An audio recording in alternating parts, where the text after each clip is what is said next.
House report finds he made payments totaling tens of thousands of dollars to women for sex and drugs on at least 20 occasions. Like and subscribe NewzClub for more updates.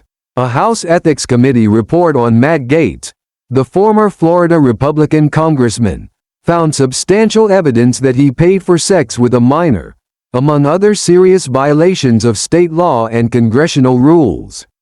The investigation concludes that Gaetz, Trump's first pick for Attorney General, made payments totaling tens of thousands of dollars to women for sex and drugs across at least 20 separate occasions.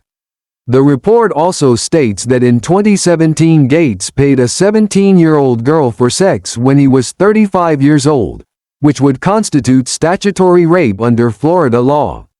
The committee determined there is substantial evidence that Representative Gaetz violated House rules and other standards of conduct prohibiting prostitution, statutory rape, illicit drug use, impermissible gifts, special favors or privileges, and obstruction of Congress, the Republican-led panel wrote in the investigation. The committee said it did not find sufficient evidence to conclude that Gaetz violated the federal sex trafficking statute. It said there was evidence he paid women to travel across state lines to New York and Washington, D.C. for commercial sex, but that the women were over 18 and that, while there was an exploitative power imbalance in the relationship, the committee did not have reason to believe Gaetz used force, fraud or coercion. According to the report, Gaetz used payment apps including Venmo and PayPal to transfer money directly to more than a dozen women during his time in Congress.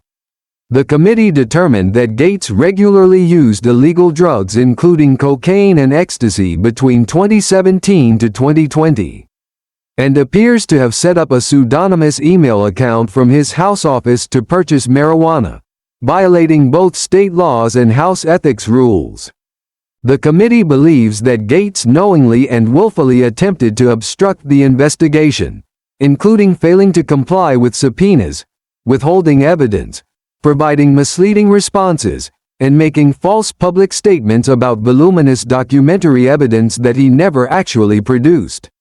The report comes after a more than 3-year investigation and represents a volte-face following an earlier committee vote not to issue the results of an inquiry it began in the spring of 2021.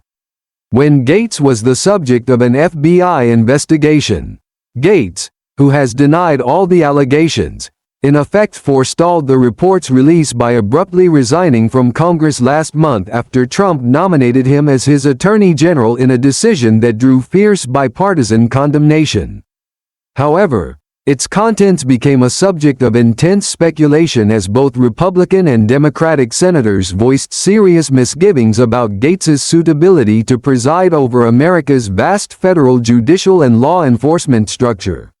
Some critics accused Gaetz, a far-right representative from Florida, of resigning prematurely long before the Senate had the chance to confirm or reject his nomination with the purpose of preventing publication of the report, knowing its contents were likely to be damaging. Thanks for watching NewzClub.